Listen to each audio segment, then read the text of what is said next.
Bismillahirrahmanirrahim. Assalamualaikum warahmatullahi wabarakatuh. Selamat datang kembali di Fakta Sejarah. Sebelum kita masuk ke bagian berikutnya, mari kita berdoa dulu. A'udzu bikalimatillahi tammati min syarri ma khalaq. Bismillahirrahmanirrahim. Allahumma shalli ala sayyidina Muhammad sallallahu alaihi wasallam. Ini dia bagian berikutnya. Petaka tambang emas berdarah.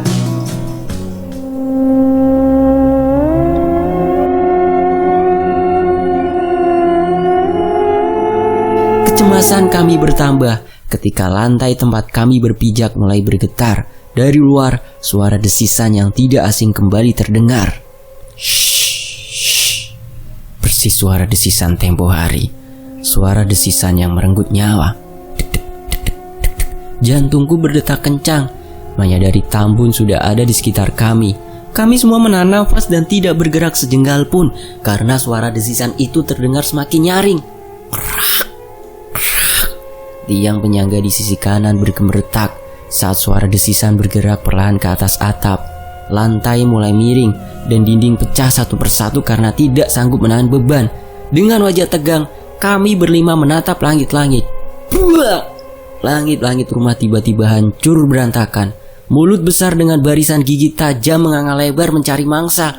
Sekuat tenaga aku berlari menerjang pintu. Tubuhku terpelanting dan tersungkur di tanah. Darah mengucur dari sikut dan pelipis. Di belakang, jerit kematian menggema di kampung yang sunyi ini. Berdebar-debar rasa jantungku melihat rumah tempat tadi istirahat berguncang hebat. Jerit kesakitan dan suara tubuh terbanting terdengar jelas dari dalam rumah. Buah, buah, buah. Atap tiba-tiba ambruk mengeluarkan bunyi menggelegar. Dinding-dinding kayu mulai koyak berterbangan ke sana kemari. Krat. Sebuah tiang penyangga roboh tepat menyasar tubuhku. Aku berguling ke kanan menghindari hantaman kayu ulin yang meremukkan tulang. Seketika aku menjerit. Kurasakan sakit di pergelangan kaki kiri. Kayu ulin sebesar paha menggenjat kakiku, menyebabkan perih sampai ke tulang. Sekuat tenaga aku mengangkat kayu itu, namun sungguh berat bagai tiang besi. Aku berteriak sekeras-kerasnya kembali, berharap ada yang menolong. Percuma, tidak seorang pun datang.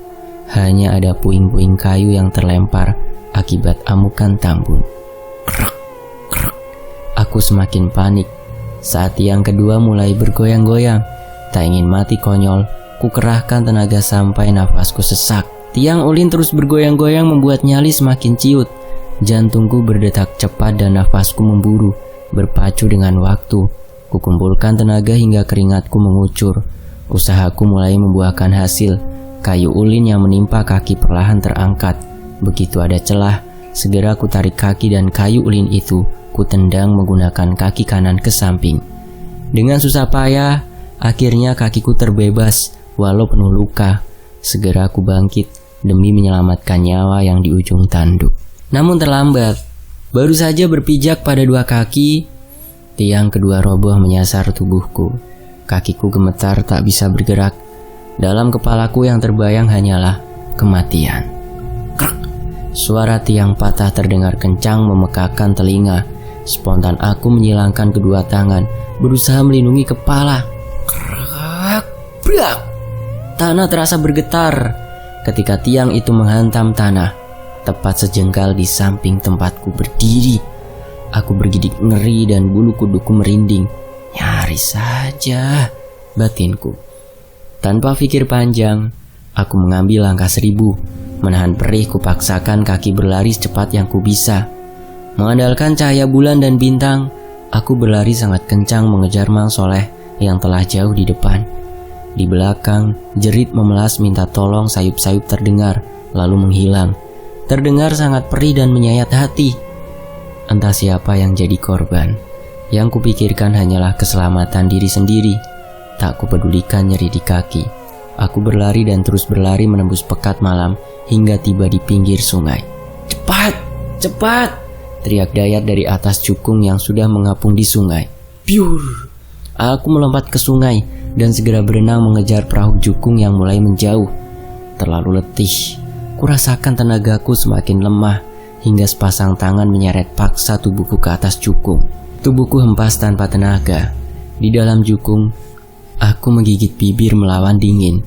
Baru terasa tubuhku sakit semua dan ngilu di tiap sendi. Kurasa perih di pelipis kiri.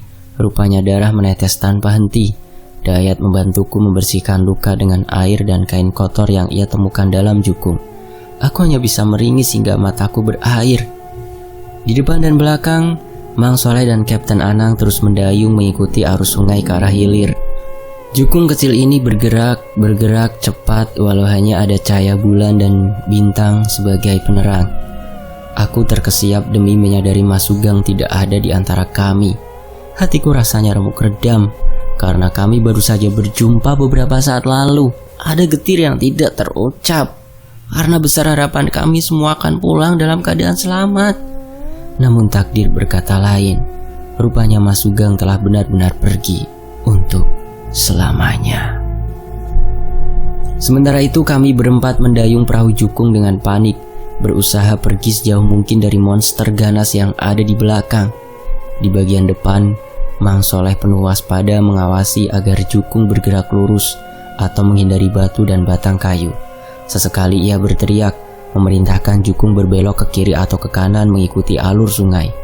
Membawa jukung dengan hanya mengandalkan cahaya bulan dan bintang memang penuh resiko, bagai berjalan dalam gelap, tapi tidak ada pilihan. Menjauh secepat mungkin dari monster ganas yang lapar adalah satu-satunya kesempatan kami untuk tetap hidup. Waktu berlalu, tidak ada pembicaraan di antara kami. Yang ada di pikiran hanyalah menyelamatkan diri. Kami terus mendayung tanpa istirahat, walau tapak tangan terasa sakit dan bau terasa remuk. Dayat meringis karena tapak tangannya lecet dan berdarah. Mang Soleh terlihat tegang hingga urat-urat lehernya menonjol. Sedangkan Kapten Anang, ia hanya membisu dengan tatapan kosong. Mungkin ia menyesal tadi setelah memarahi Mas Sugeng. Aku sendiri masih kalut, tetap mendayung dengan perasaan campur aduk. Aku berdoa dalam hati agar kami bisa selamat dari petaka ini dan bisa kembali berkumpul dengan anak dan istri. Angin dingin berembus, namun tubuhku basah dengan peluh keringat. Teringat anak, istri, dan ibu di rumah. Semangatku kembali menggelora.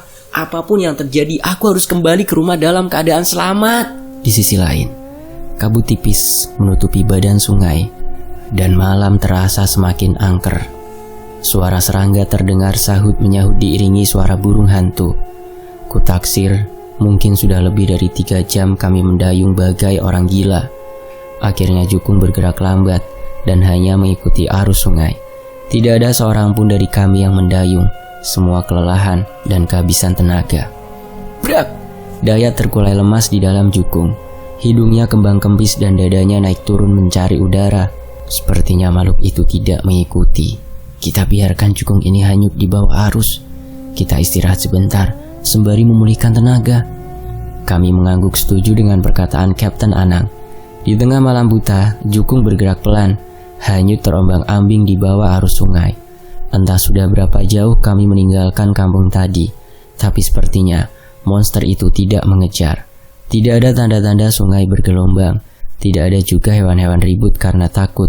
Mungkin saja ular naga itu telah kenyang atau sengaja melepaskan kami untuk nanti diburu lagi. Yang jelas, untuk sementara kami masih selamat. Sementara itu, di sisi lain, matahari belum terlalu tinggi. Kami melanjutkan mendayung dengan sisa tenaga.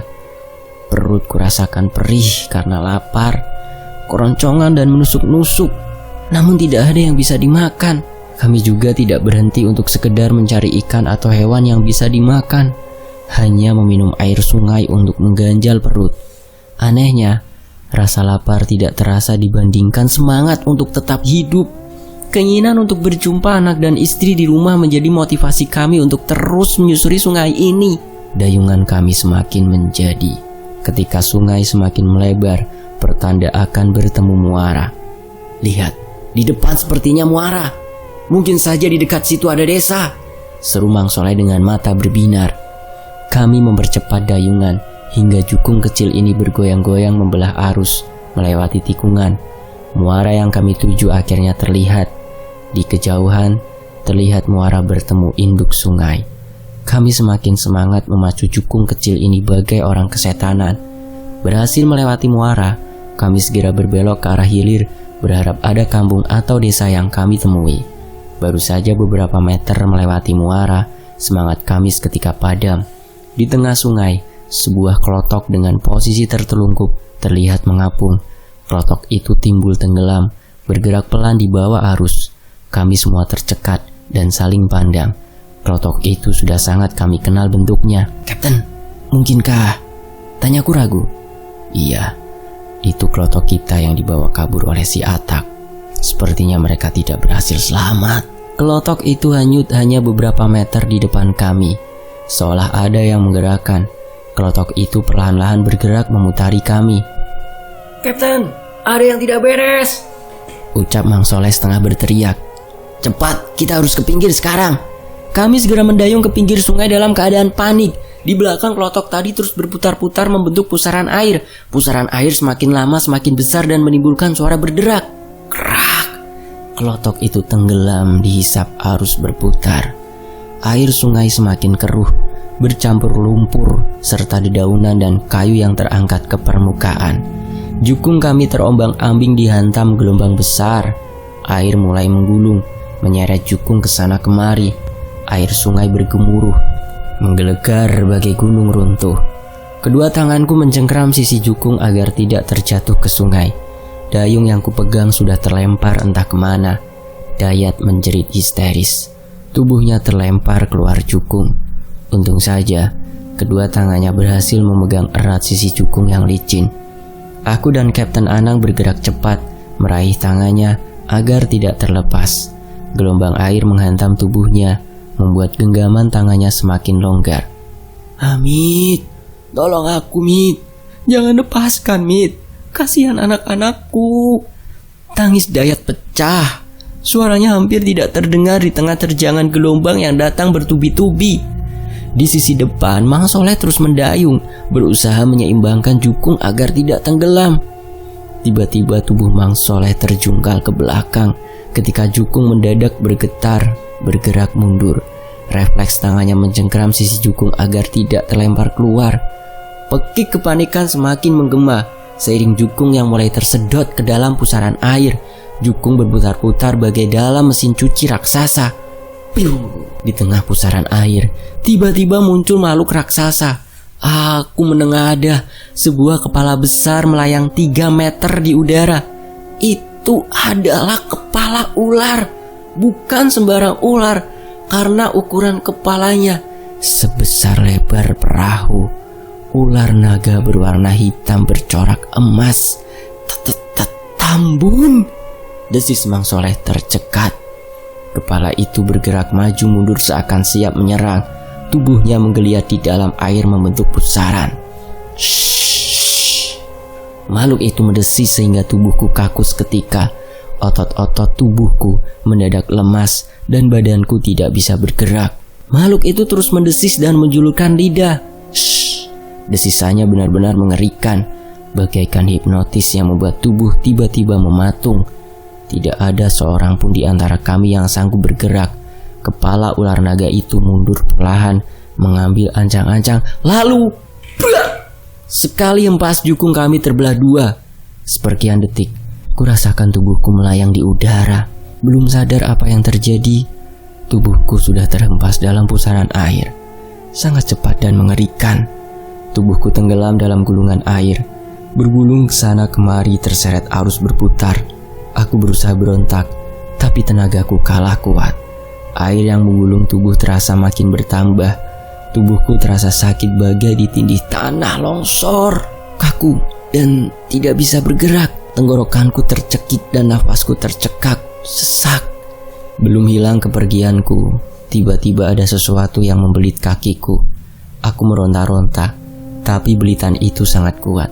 Semakin berontak, semakin usahaku sia-sia. Akhirnya tubuhku melemah dan tak berdaya. Saat belitan itu menyeret tubuhku ke dasar sungai, aku kehabisan tenaga. Aku pasrah menanti ajal. Sementara itu belitan di kaki terasa merayap, menjepit pinggang dan mencengkram leher. tubuh lemahku meluncur deras dalam gulungan air keruh yang telah berubah menjadi sungai darah. Seketika aku terbatuk dan memuntahkan air sangat banyak. Seolah tak percaya, ternyata aku sudah di permukaan. "Cepat ke pinggir, Kapten Anang, dia telah menyelamatkanku." Aku segera berbalik dan menyusulnya, berenang ke pinggir sungai. Di tengah sungai, ular naga itu masih terus mengamuk melilit mangsa. Air sungai telah berubah menjadi pekat darah. Hembasan gelombang masih menghantam tubuhku, diiringi gemuruh pusaran air yang belum berhenti. Gelombang bertubi-tubi masih menerjang tanpa ampun, membuat tenagaku semakin habis terkuras. Untung saja, arus sungai membantuku mencapai pinggir. Begitu mencapai tepi, Kapten Anang langsung meraih tangan dan menyeret tubuhku menerobos lumpur dan belukar. Seketika aku dan Kapten Anang terbirit tanpa arah ke dalam hutan. Kami berdua terus berlari menerjang rimbun belukar penuh duri. Di belakang, entah siapa yang jadi korban. Entah sudah berapa lama kami berlari, yang jelas sudah semakin jauh ke dalam hutan. Sesekali aku menoleh ke belakang. Badan sungai sudah tidak lagi terlihat. Namun semak belukar dan pepohonan terlihat bergoyang-goyang, diiringi suara desisan yang sesekali terdengar samar. Kadang, suara desisan terdengar pendek-pendek di samping kanan. Benakku dihantam dengan kenyataan bahwa makhluk itu masih mengejar. Di depan, Kapten Anang dengan lincah melompat ke sana kemari, menghindari batang-batang pohon tumbang yang telah membusuk. Kelelahan, nafasku mulai tersengal dan pandanganku berkunang-kunang.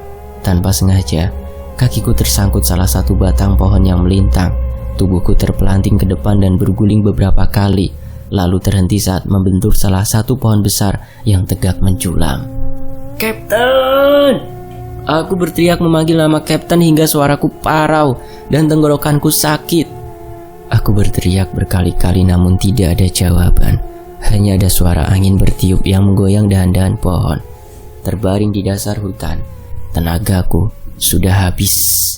Aku menengadah menatap barisan pohon yang tegak berdiri, bagaikan pasak-pasak kayu yang ditancapkan ke bumi. Barisan pohon ini sangat rapat, hingga sinar matahari pun terlihat samar atas pucuknya. Aku mencoba merayap, mencari tempat bersandar. Berpegang pada akar-akar merambat, aku berhasil mencapai sebuah pohon besar yang melintang dan tertutup dedaunan dan belukar.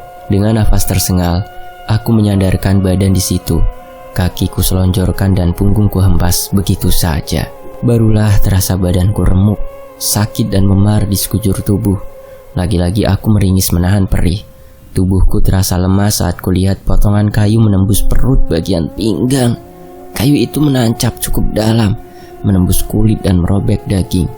Darah merah pekat mengucur deras, bercampur tanah dan lumpur yang membalur di tubuhku. Tubuhku mulai menggigil, entah karena dingin atau karena kehabisan darah. Bagai disiram es, dingin menjalari tubuhku dari ujung kaki hingga kepala. Nafasku semakin sesak dan pandanganku semakin kabur. Tubuhku melemah dan tak bisa bergerak. Tanpa terasa, air mataku mengalir. Bayang-bayang tangisan putri mungilku kembali datang. Senyum lembut istri dan nasihat cerewet ibu datang silih berganti. "Tidak, aku tidak boleh mati di sini. Aku harus bisa bertahan demi anak, istri dan ibu di rumah. Aku harus tetap hidup demi 3 orang yang sudah tak sabar menanti kepulanganku di rumah. Aku harus selamat apapun yang terjadi. Aku harus bisa lepas dari buruan makhluk itu. Makhluk yang telah menghabisi dan menyeret satu persatu rekan kerjaku ke dalam sungai. Entah dapat pikiran dari mana, aku nekat mencabut kayu yang menusuk perut hingga kedua kakiku menggelepar kesakitan.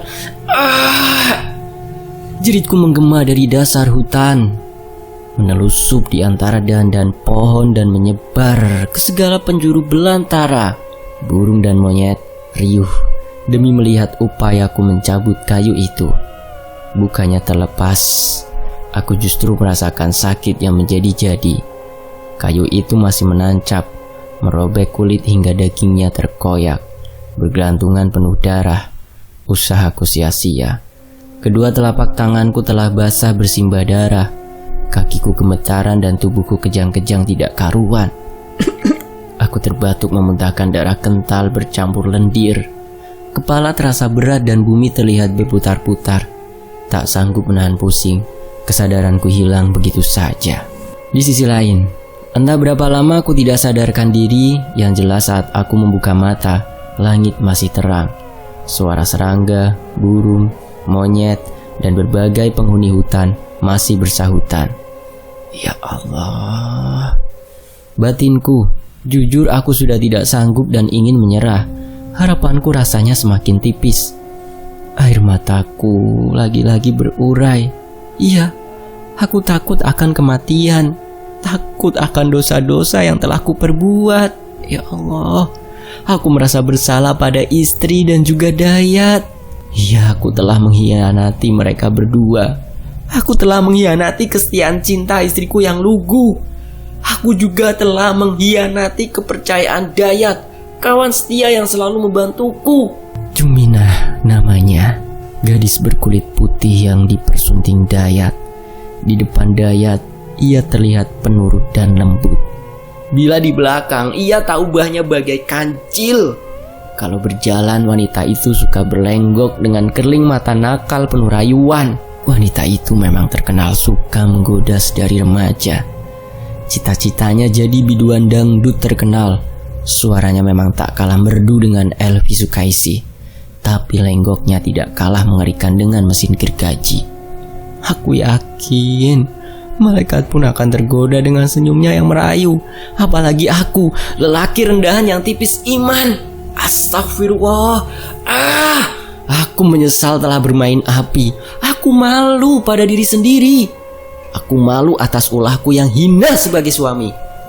Aku malu atas perilaku yang hianat pada kawan. Aku menangis jadinya. Kini karma datang menghampiri, menuntut balas atas perbuatanku yang terlarang. Rasanya aku memang pantas mati. Harusnya aku yang duluan mati. Bukan Lai, bukan Mas Sugeng, bukan juga lainnya. Tapi bagaimana dengan keluargaku bila aku mati? Aku mungkin layak mati, tapi mereka juga berhak punya kepala keluarga. Tidak, aku tidak boleh pasrah sekarang.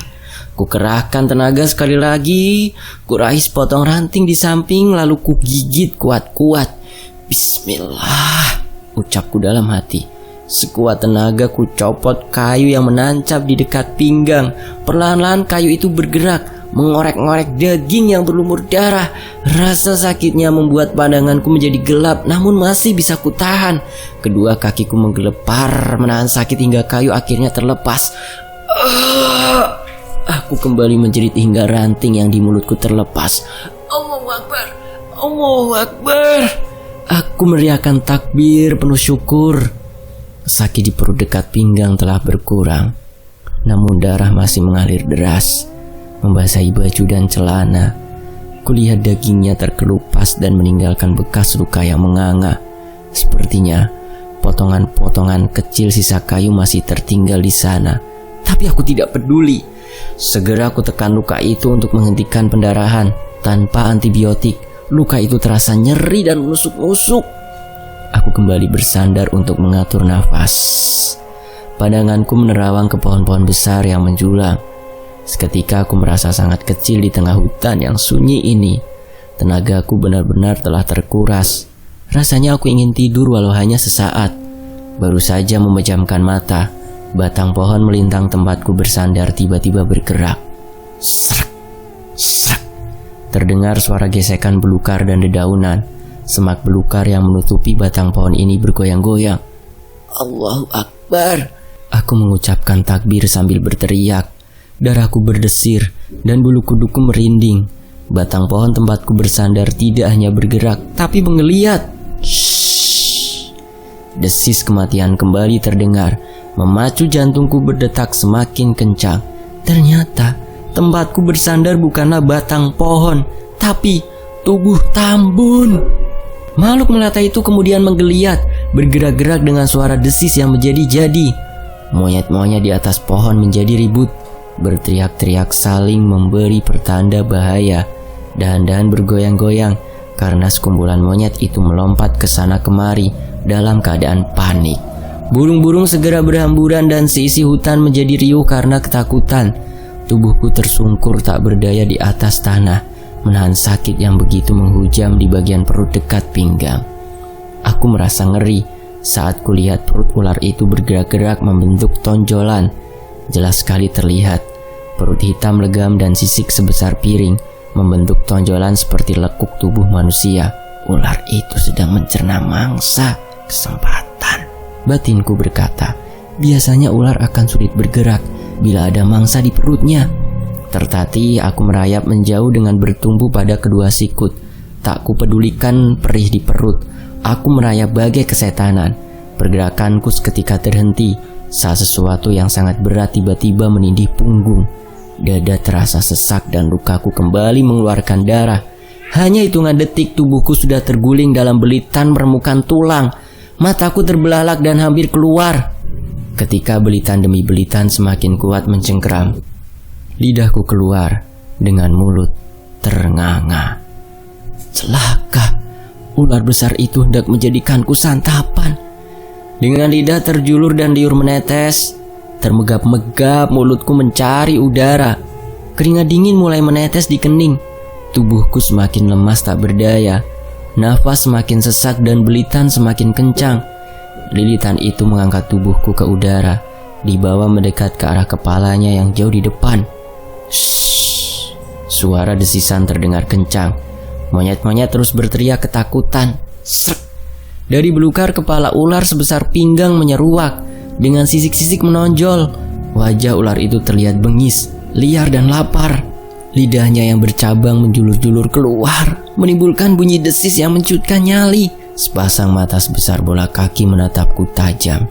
Di celah mulutnya terlihat barisan gigi tajam dengan taring yang menekuk. Jantungku rasanya copot dan imanku runtuh. Aku tidak tahu harus berpikir bagaimana lagi untuk meyakinkan diri bahwa harapanku untuk hidup masih ada. Kini jarakku dengan kepala ular itu hanya sejengkal. Makhluk itu mengamati tubuhku senti demi senti. Lidahnya terus menjulur-julur di samping wajahku, menyentuh kuping sebelah kiri. Aku bergidik ngeri dengan posisi tubuh terkunci. Shhh. Suara desisan terus bergema di dalam telingaku, masuk melalui aliran darah dan melemahkan jantung. Tiba-tiba aku merasa hening. Tidak ada apapun yang bisa kudengar kecuali denging. Mungkinkah seperti ini rasanya sakaratul maut? Tak mampu kutahan air mata. Lagi-lagi aku menangis karena putus asa. Tubuhku tersungkur di tanah menahan sakit. Lilitan itu terlepas begitu saja. Seakan tak percaya, tubuhku benar-benar bebas. Ular naga itu bergerak entah kemana, meratakan belukar dan melindas rerumputan. Perut besarnya masih bergerak-gerak dengan tonjolan seperti manusia. Entah kenapa makhluk itu melepasku. Entah kasihan ataukah sudah kenyang. Aku tidak peduli. Dengan tertatih aku bangkit berdiri berpegang pada akar-akar gantung dan batang-batang pohon. Menahan luka di perut, aku melangkah menjauh meninggalkan tempat terkutuk ini. Hamid masih terselamatkan. Nantikan kelanjutannya ya, hanya di Fakta Sejarah. Terima kasih teman-teman sudah menyimak sejauh ini. Alhamdulillahirrabbilalamin. Wassalamualaikum warahmatullahi wabarakatuh.